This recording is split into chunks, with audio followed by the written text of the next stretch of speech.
ಭಾರತದ ಸರ್ಕಾರಿ ಉದ್ಯೋಗವನ್ನು ಪಡೆಯುವ ಎಲ್ಲರ ಯುವಕರ ಕನಸು. ಎಸ್ಎಸ್ಸಿಯಲ್ಲಿ ಹಲವು ಇಲಾಖೆಗಳಿಂದ ಹುದ್ದೆಗಳ ನೇಮಕಾತಿಯನ್ನು ಮಾಡಲು ಅಧಿಸೂಚನೆಯನ್ನು ಬಿಡುಗಡೆ ಮಾಡಿದ್ದಾರೆ. ಆಸಕ್ತ ಅಭ್ಯರ್ಥಿಗಳು ಅರ್ಜಿಯನ್ನು ಸಲ್ಲಿಸಬಹುದು. ಇದರ ಸಂಪೂರ್ಣ ಮಾಹಿತಿಗಾಗಿ ನಮ್ಮ ಚಾನಲ್ನ ಲೈಕ್ ಮಾಡಿ, ಸಬ್ಸ್ಕ್ರೈಬ್ ಮಾಡಿ, ಹಾಗೆ ಸಪೋರ್ಟ್ ಮಾಡಿ ಸ್ನೇಹಿತರೆ. ನೋಡಿ ಸ್ನೇಹಿತರೆ, ಈ ಹುದ್ದೆಗೆ ಅಭ್ಯರ್ಥಿಗಳು ಕನಿಷ್ಠ 10ನೇ ತರಗತಿಯನ್ನು ಪಾಸ್ ಆಗಿರಬೇಕು. PUC ಮತ್ತು ಪದವಿಯನ್ನು ಪಾಸ್ ಆದ ಅಭ್ಯರ್ಥಿಗಳು ಈ ಹುದ್ದೆಗೆ ಅರ್ಜಿಯನ್ನ ಸಲ್ಲಿಸಬಹುದು. ಈ ಹುದ್ದೆಗೆ ವಯೋಮಿತಿ ನೋಡೋದಾದರೆ ಕನಿಷ್ಠ ವಯಸ್ಸು 18 ವರ್ಷದಿಂದ ಗರಿಷ್ಠ ವಯಸ್ಸು 27 ವರ್ಷದಿಂದ 32 ವರ್ಷವರೆಗೂ ಸರ್ಕಾರದ ನಿಯಮಾನುಸಾರ ವಯೋಮಿತಿ ಸಡಿಲಿಕೆ ಇದೆ ಸ್ನೇಹಿತರೆ.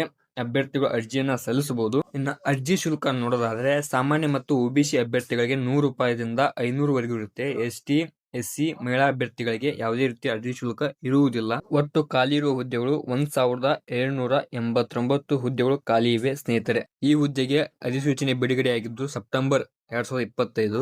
ಇನ್ನ ಅರ್ಜಿ ಸಲ್ಲಿಸಲು ಪ್ರಾರಂಭ ದಿನಾಂಕ ಅಕ್ಟೋಬರ್ ರಂದು ಪ್ರಾರಂಭವಾಗುತ್ತದೆ. ಇನ್ನು ಕೊನೆಯ ದಿನಾಂಕ ನವೆಂಬರ್ ತಿಂಗಳಲ್ಲಿ ಕೊನೆಯ ದಿನ. ಈ ಹುದ್ದೆಗೆ ಅರ್ಜಿ ಸಲ್ಲಿಸಲು ಆನ್ಲೈನ್ ನಲ್ಲಿ ಮಾತ್ರ ಅಭ್ಯರ್ಥಿಗಳು ಅರ್ಜಿಯನ್ನು ಸಲ್ಲಿಸಬೇಕು. ಇದೇ ರೀತಿ ಮುಂಬರುವ ಜಾಬ್ ಅಪ್ಡೇಟ್ ವಿಡಿಯೋಗಳಿಗಾಗಿ ನಮ್ಮ ಚಾನೆಲ್ ನ ಲೈಕ್ ಮಾಡಿ, ಸಬ್ಸ್ಕ್ರೈಬ್ ಮಾಡ್ಕೊಳ್ಳಿ ಸ್ನೇಹಿತರೆ.